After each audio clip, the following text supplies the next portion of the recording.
Welcome back at 8:45. We all know horses can often be found in our parades, but what you may not know is that the LASPCA works with the city of New Orleans to ensure the health and safety of the horses that are parading during Mardi Gras parades. Christian Moon with the Louisiana SPCA is with us this morning to talk about some changes in regulations for those horses that are in the parades. Before we talk about horses, though, we got to talk about this cat. So, Christian, good morning.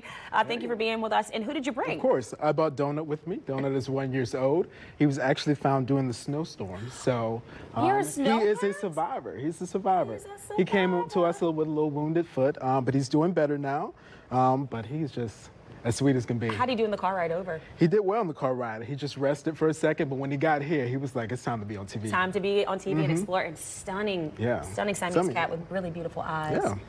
He's just been chilling. He's just chilling. No big deal. All right, so let's talk horses. We have to pause on the cat talk about horses. So you were telling me in the commercial break that starting this carnival season, there are new city ordinances that people have to follow if they have horses participating in the parade. So let's talk about what these ordinances are and why they're new this year. Yeah, so every horse and mule that's participating in any New Orleans parades leading up to Mardi Gras has to go through a health check. Okay. Our humane law enforcement officers are going to do those health checks at the start of each parade and will be on standby for any emergencies that happen during those parades. So what kind of checks are you talking about here? So these checks, this is making sure everything matches up. So this is rider to horse, horse to rider, making sure their microchips are right, also making sure they have those up-to-date vet information and also vaccination records, just to make sure we're providing safety for the public and also for other horses and riders within those parades. And when you think about it, there are a lot of horses in our parades, because especially I'm thinking Zulu and Namsak specifically, you have a lot of those riding clubs. Yeah. So this is really, you want to get this message out to those riding clubs who haven't had to do this in the past. Yeah. So people need to get to the start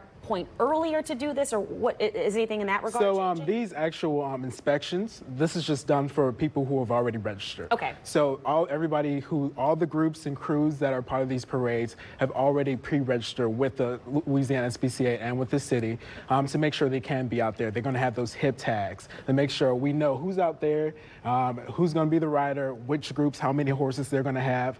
Ooh, a lot of hair, right?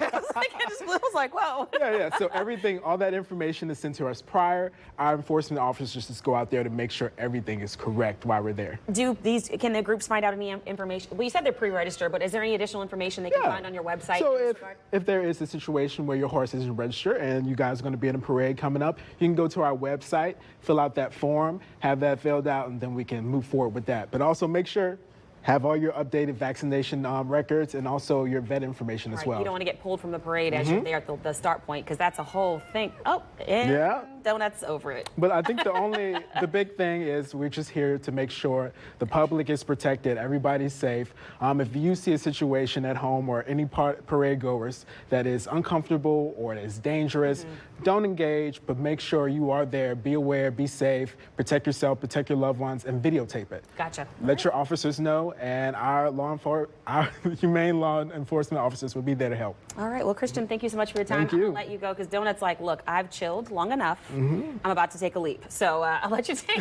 Donut back and check their website if you want to find out more information about this kitty or other animals that are up for adoption through the SPCA as well. We appreciate your time this morning. Thank you. All right.